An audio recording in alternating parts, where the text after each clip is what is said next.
ભાવનગરના મહુવામાં બોર્ડની પરીક્ષામાં કૌભાંડ આચરાયું હોવાનો ખુલાસો થયો છે। ધોરણ 12ની બોર્ડની 27 ફેબ્રુઆરીએ માળિયા ગામની મધુમતી સ્કૂલમાં તત્વજ્ઞાનના પેપરમાં અને 13 માર્ચે જાફરી એન્ડ ફાતિમા સ્કૂલમાં ભૂગોળના પેપરમાં ડમી વિદ્યાર્થીઓ બેસાડાયા હોવાનો ખુલાસો થયો છે।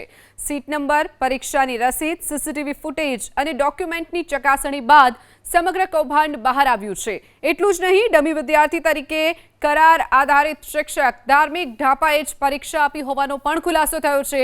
હાલ તો જિલ્લા શિક્ષણ અધિકારી કચેરી તરફથી ફરિયાદ નોંધાતા પોલીસે તપાસ શરૂ કરી છે। માળિયા ગામની મધુમતી સ્કૂલમાં તત્વજ્ઞાનના પેપરમાં અને 13 માર્ચે જાફરી એન્ડ ફાતિમા સ્કૂલમાં ભૂગોળના પેપરમાં ડમી વિદ્યાર્થીઓ બેસાડાયા હોવાનો ખુલાસો થયો છે।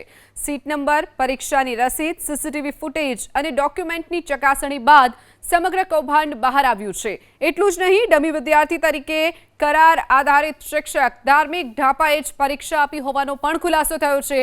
હાલ તો જિલ્લા શિક્ષણ અધિકારી કચેરી તરફથી ફરિયાદ નોંધાતા પોલીસે તપાસ શરૂ કરી છે।